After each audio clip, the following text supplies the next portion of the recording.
श्री स्वामी समर्थ. ओम नमो भगवते वासुदेवाय. नमस्कार सर्व स्वामी भक्तांनो. आषाढ शुक्ल एकादशी ते कार्तिक शुक्ल एकादशी या 4 महिन्यांच्या काळाला चातुर्मास असे म्हणतात. यावर्षी 17 जुलै 2024 ला आषाढी एकादशी म्हणजेच देवशयनी एकादशी आली आहे. या दिवसापासून चातुर्मासाला सुरुवात होते. आज आपण चातुर्मासाबद्दल सविस्तर माहिती जाणून घेणार आहोत. त्याआधी माझा चॅनल सबस्क्राईब नसेल केला तर माझा चॅनल नक्की सबस्क्राईब करा आणि एक लाईक नक्की करा. चातुर्मासात अधिक उपासना साधना करून सात्विकता पुण्य वाढवायचे असते. उपासनेने नीतीची वाढ होते असते. नीतीमुळे समाजात सुख शांती समृद्धी नांदत असते. चातुर्मासात शेषशायी भगवान विष्णू जलाशयात निद्रा घेत असतात. या काळात अनेक स्त्री पुरुष अनेक प्रकारची व्रते करतात. शास्त्रशुद्ध पद्धतीने आपण उपासना करू लागतो तर आपले जीवन पवित्र बनते, अंतःकरण शुद्ध बनते. आपले अंतःकरण शुद्ध झाले तर आपण समाजाचे कल्याण करू शकतो.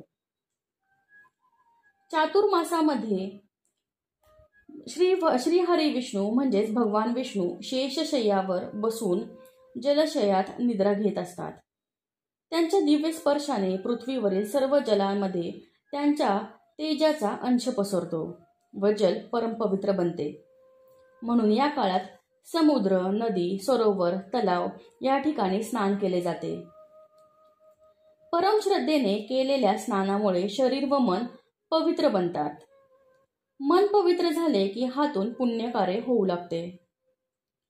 चातुर्मासाच्या काळात भगवान शिव आणि भगवान विष्णू यांच्या पूजेचे विशेष महत्त्व मानले जाते. श्री विष्णूंची तुळशी पाने वाहून रोज पूजा करावी. ही तुळशी पाने श्रीहरी यांच्या मस्तकावरती व चरणांवरती अर्पण करावी. श्रीहरीची षोडोपचार पूजेसाठी पुरुष सूक्त यातील 16 ऋचांचा उपयोग करावा. त्यानंतर तुळशीचे पान व्हावे. तुळस हे लक्ष्मीचे रूप असल्यामुळे श्री विष्णूंना फुलापेक्षाही तुळस अधिक प्रिय आहे. श्री विष्णूंच्या मस्तकी चाफ्याचे फूल प्रेमभावाने अर्पण करावे. श्री विष्णूंच्या पुढे रोज तुपाचा दिवा लावावा व विष्णू सहस्त्रनामाचा पाठ करावा. तसेच विष्णूचे एक एक नाम उच्चारण करून एक एक तुळशीचे पाने त्यांच्या चरणी अर्पण करावे. या काळामध्ये शिवाचीही पंचामृताने अभिषेक करून पूजा करावी. शिवलिंगावर सुवासिक पांढरी फुले व बेल व्हावा. त्यांच्या समोर रोज तुपाचा दिवा लावावा. चातुर्मासात जपाला अतिशय महत्त्व आहे. जप करताना त्या इष्टदेवाचे एकाग्रतेने स्मरण करावे.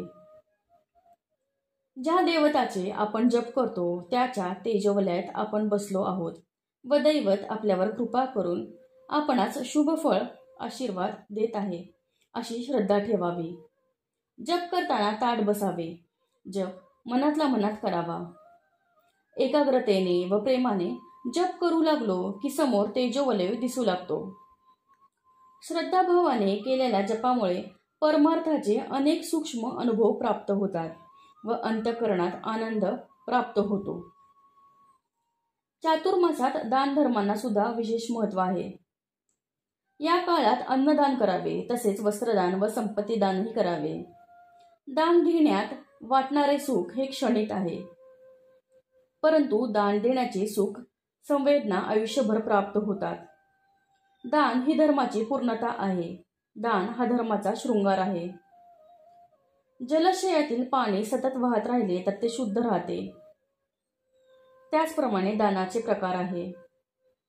दानाचे अनेक प्रकार आहेत, जसे की छत्रदान, जलदान, तूपदान वगैरे. तसेच धैर्य, संभाव, विवेक यांचे दान आहे.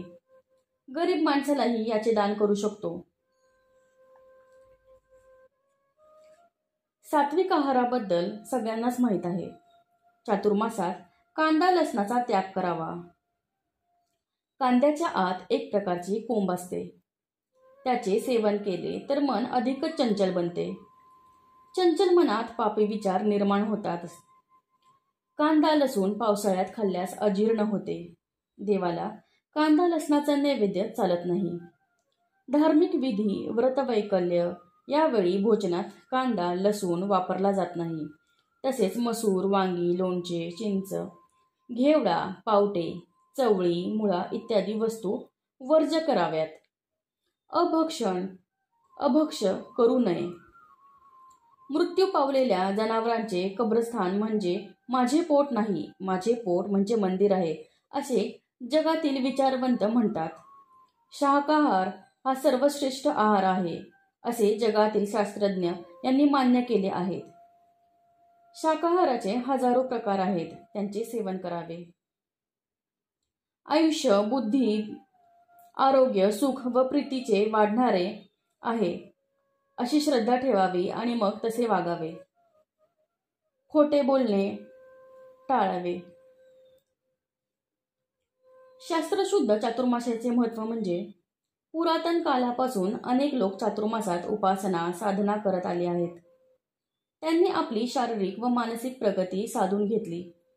चातुर्मास कालावधी धर्मशास्त्र दृष्ट्या अतिशय महत्त्वाची आहे. धर्म हा तर जीवनाचा पाया आहे. या पायावरती जीवाची सर्वांगीण प्रगती करायची असते. अनेक लोक काही साधना न करता धर्मांना नावे ठेवतात. असे अजिबात करू नये. खोटे वागू नये, पाप करू नये. ह्या काळामध्ये हे सर्व टाळावे. जास्तीत जास्त चांगुलपणा करावा. ह्या काळामध्ये देवगुण वाढले जाते, तर मानवाचे जीवन आनंदी बनत असते. दैवी संपदा ही मुक्तिदायक आहे आणि असुरी संपदा ही बंधनकारक आहे, हे लक्षात ठेवावे. तर मंडळींनो, आजसाठी एवढेच. ही आहे चातुर्मासाची सर्व माहिती. व्हिडिओ आवडला असेल तर एक लाईक नक्की करा. धन्यवाद. श्री स्वामी समर्थ.